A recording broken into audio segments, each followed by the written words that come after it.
बिस्मिल्लाहिर्रहमानिर्रहीम। अस्सलाम वालेकुम नाज़रीन, मैं हूं लियाकत हुसैन और आप देख रहे हैं मेरे यूट्यूब चैनल। तो सबसे पहले तो ख़बर ये है कि आईएमएफ ने एक और मुतालबा कर दिया।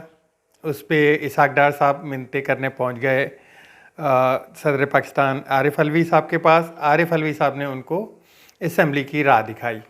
तो मामला कुछ इस तरह से कि जिस तरह आईएमएफ ने कल जो मज़ीद मुतालबात किए थे और उन्होंने कहा कि जब तक ये पूरा नहीं होगा तब तक हम जो है अपना आपको किस्त रिलीज़ नहीं करेंगे। तो उसके ऊपर जो एक मीटिंग चल रही थी कल रात को उनकी अपना कैबिनेट की हुकूमत की कैबिनेट की, तो उसमें ये डिसाइड किया गया कि जो 170 अरब रुपए के तकरीबन 600 अरब रुपए टोटल हैं उनके टैक्सेस लगाने, तो उसके लिए एक मिनी बजट का जो है ऐलान किया गया। तो मिनी बजट को जो है वो अप्रूव कराने के लिए दो तरीके थे, या तो आर्डिनेंस था, तो इन्होंने आर्डिनेंस के ऊपर फिक्स किया इसको कि उसको फाइनेंस बिल का नाम दिया जाएगा और फाइनेंस बिल के हवाले से एक आर्डिनेंस इशू किया जाएगा, जिसके ऊपर एक प्रेस कॉन्फ्रेंस भी थी कल रात को जो कि मुलतवी हो गई। और उसके बाद इसहाक डार साहब पहुँचे आरिफ अलवी साहब के पास आर्डिनेंस के हवाले से। आर्डिनेंस के हवाले से आरिफ अलवी साहब ने उनको इनकार कर दिया और उनको कहा कि आप असम्बली जाएं, असम्बली में जो लोग हैं, जो पार्लियामेंट में लोग हैं, उनसे राय लें, वो उस पर अप्रूव करें और आप वहाँ से थ्रू प्रॉपर चैनल एक चलना चाहिए। तो असम्बली का इजलास और सेनेट का इजलास अलग अलग आज बुला लिया गया है 3:30 बजे। तो आज उस पर जो है ये बिल पास करवाने की कोशिश की जाएगी पार्लियामेंट से। अच्छा, एक चीज़ मैं नाजरीन आपको बताता चलूँ कि आईएमएफ जो मुतालबात कर रहा है, जो एक नए टैक्सेस लगाने के हवाले से और जो उनके मुज़ाकरात हुए हैं, वो अब बहुत एक तरह से एक अंदाज़ा ये किया जा रहा है, जो माइशियत के माहिर हैं उनका ये अंदाज़ा है कि अभी जो महंगाई चल रही है तकरीबन 30 से 35 या 34% के दरमियान में, जो इन्फ्लेशन का रेट है वो तकरीबन 40% तक जा पहुंचेगा, क्योंकि ऑलरेडी 250 रुपये पे पेट्रोल चल रहा है। पेट्रोल को भी 350 तकरीबन 50 रुपये और ऊपर करने का इरादा इनका।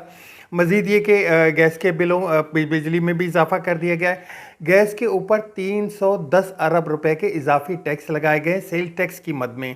उसके अलावा जो बाकी बच रहा है वो इन्होंने एक सेल्स टैक्स में और टैक्स के हवाले से जो है उसका एक मिनी बजट सा तैयार किया है, क्योंकि पहले ही इनका जो बजट आ चुका है वो भी 3 दफ़ा मिनी बजट आ चुका है इनका। पहले एक बजट आया, फिर दूसरा बजट आया, फिर तीसरा बजट आया। उसके बाद अब ये मिनी बजट की जो तैयारियां हैं, मिनी बजट की तैयारियों में आर्डिनेंस का ये एक सहारा लेना चाह रहे थे, लेकिन आरिफ अलवी साहब ने साफ इनकार कर दिया कि आवाम के ऊपर एक जो इस तरह से बर्डन पड़ रहा है मैं उसका हिस्सा नहीं बनूंगा, आप पार्लियामेंट के थ्रू जाएं। और एक चीज़ याद रखिएगा नाजरीन, जो इस वक्त पार्लियामेंट में मौजूद हैं लोग, ये लोग जो हैं आवाम को ऊपर जिस तरह से कह लें कि आवाम को कुर्बानी का बकरा बना रहे हैं कि सारे टैक्सेस ही आवाम के ऊपर लगाए जा रहे हैं। तो ये क्यों नहीं करते कि आईएमएफ का, देखें आईएमएफ को इसहाक डार साहब तो कहते थे कि आईएमएफ को मैं संभालूंगा, मेरे दाएं हाथ का खेल है। तो वो आईएमएफ को क्यों नहीं समझा पाया कि हम अपने जो है वो अपने अखराजात में कमी करके, गवर्नमेंट अपने अखराजात में, अपने दौरों में, अपने इधर उधर से वो कमी करके और किसी तरीके से इसमें कुछ हिस्सा डालेगा या कुछ कमी लाएगा इसमें। उसने तो सीधा सीधा ये जो 600 अरब रुपए के टैक्सेस हैं ये तो आवाम की तरफ मोड़ दिए। अब एक अंदाजे के मुताबिक पाकिस्तान में एक साल में या एक महीने में, तकरीबन एक महीने में 2 अरब लीटर पेट्रोल यूज़ होता है। अब पेट्रोल पे मैंने आपको लास्ट व्लॉग में बताया था, जैसे मुजम्मिल असलम साहब ने एक बयान दिया था कि 2.5 रुपये भी बढ़ाए जाएं तो एक महीने में 5 अरब रुपए बचते हैं, और एक साल के तकरीबन 60 अरब रुपए सिर्फ 2.5 रुपये से। यहाँ तो पूरे 50 रुपये बढ़ा दिए गए। 50 के ऊपर एक अंदाज़ा कर लेते हैं कि इमरान खान साहब जो छोड़ के गए थे वो 140 पे छोड़ के गए थे। चलें 10 रुपये उन्होंने कम किए तो वो कम नहीं करते, वो वापस रख लेते हैं वहाँ पे 150 रुपये।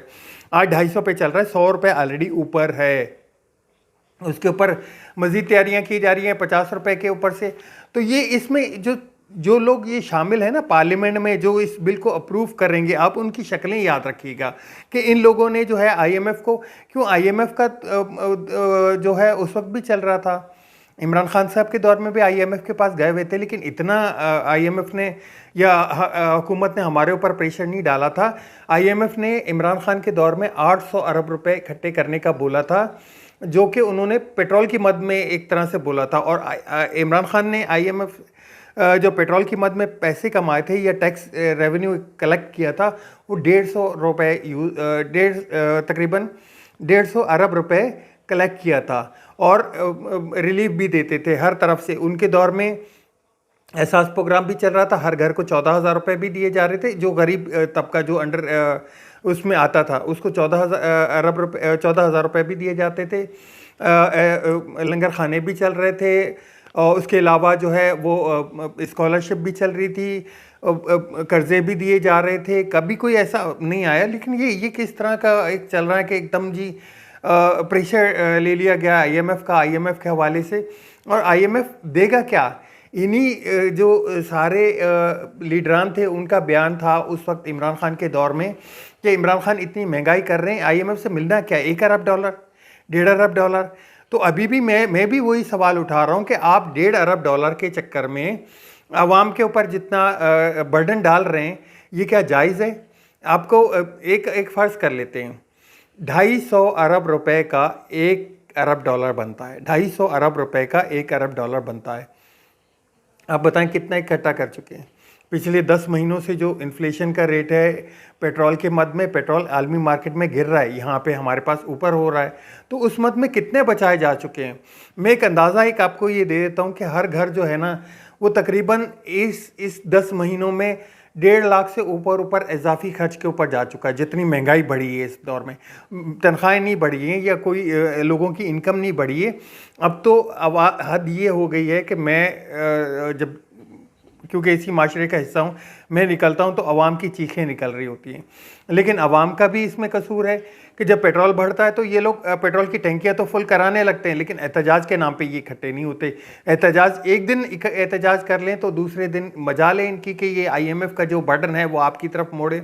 ये तो अपने अखराजात में कमी करें ना। कहाँ 86-87 वज़रा रखे जा रहे हैं, कहाँ एमएनएस की तादाद बढ़ाई जा रही है, कहाँ इनके अपने प्रोटोकॉल कम नहीं हो रहे। इनके अपने प्रोटोकॉल तो डेली बढ़ते ही जा रहे हैं। 150 गाड़ियाँ जो हैं वो लेके चलते हैं। ये एक रायवेंड के में जो है वो तकरीबन 500 से लेके 2,500 तक जो है वो पुलिस वाले जो है वो वहाँ पे ड्यूटियाँ दे रहे हैं। इनकी अपनी सिक्योरिटी देखें, इनके दौरे देखें, कोई कमी नहीं आ रही। इनमें तो कोई कमी नहीं है ना। ये तो डे बड़े बढ़ते जा रहे हैं ना। दूसरी बात करता चलूँ जी, शौकत तरीन पे एफआईए की तरफ से एक मुकदमे दर्ज किए जा रहे हैं।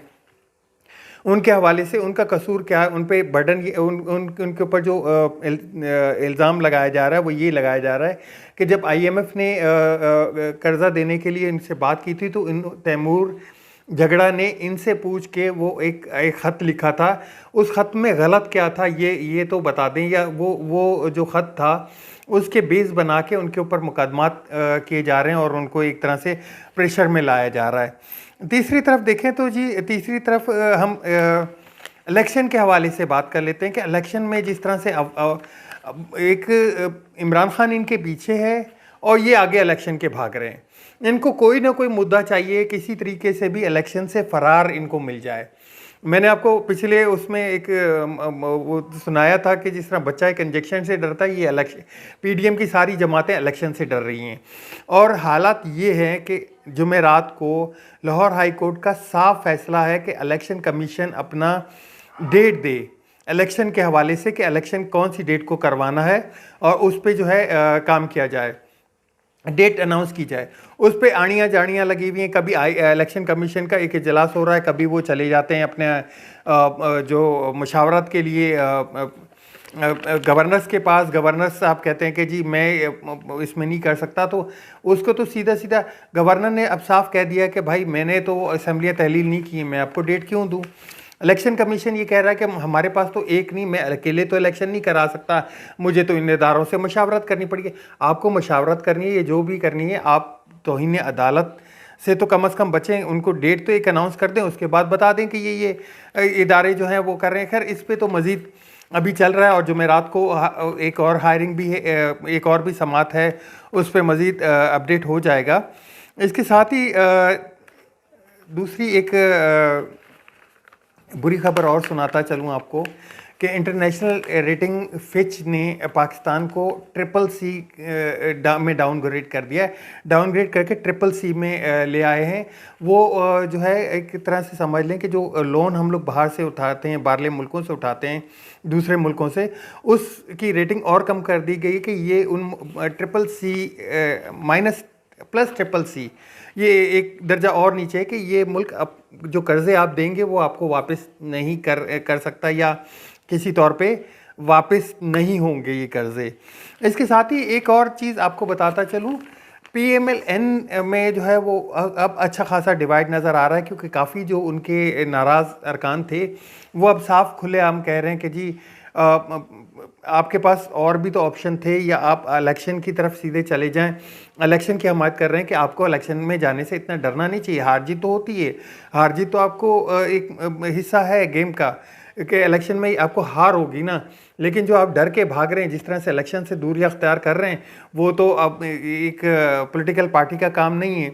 लेकिन जो पॉलिटिकल पार्टी अंदर बैठी हुई है वो भी इलेक्शन से डिले के नए नए तरीके और नए नए जो है हरबे ढूंढ रहे हैं। एक और अब जो बाकी बची मानदा PMLN है, वो एक जो दामाद साहब है ना, सफदर अवान साहब, उन्होंने इस पूरी उनको जो है वो एक तरह से कह लें कि वो मालशी कह दें या दूसरा वर्ड उन्होंने बहुत अच्छा सा बोला हुआ था कि जी खुशामदी हैं, तो उनको खुशामदी कहा। और किसी एक PMLN के जो MNAs हैं या एक भी वज़ीर ने उनके ख़िलाफ़ कुछ नहीं बोला। ये है इनकी पार्टी का हाल, ये दरबारी और जिस तरह से इनका रवैया होता है वैसे ही है कि उनके इस जो बयान है उसके ख़िलाफ़ एक ने भी जुमला नहीं उठाया। अब मरियम नवाज़ को खुद ही उनके ऊपर एक्शन लेना पड़ेगा या जिस तरह भी करेंगे, लेकिन इनमें इनको कम से कम एक तरह से इजहार तो करना चाहिए था। भले वो हैं, लेकिन पार्टी मामलात में तो अगर पार्टी का ओहदा संभाल रहे हैं तो पार्टी मेम्बरान को बोलना चाहिए। अगर यही लफ्ज़ PTI में किसी ने बोले होते तो आप यकीन करें कि पूरा जो पाकिस्तान तहरीक इंसाफ या पीपल्स पार्टी को ले लें, पीपल्स पार्टी में तो पीपल्स पार्टी भी बोलती इस तरह, कम से कम इतना तो ज़रूर बोलते कि भाई आप कौन होते हैं या आप हमारे मामलात में कौन बोलते हैं, या MNA है तो उनको बोलते कि आपके ऊपर तो एक्शन लिया जाएगा पार्टी में इसके खिलाफ बात होती। अब तक के लिए इतना ही, मिलते हैं नेक्स्ट व्लॉग में। आप मेरे चैनल को सब्सक्राइब ज़रूर कीजिएगा, शेयर ज़रूर कीजिएगा, कमेंट्स का आपका इंतज़ार रहेगा, आपकी राय से ज़रूर मुझे आगाह कीजिएगा। अल्लाह हाफ़िज़। पाकिस्तान जिंदाबाद।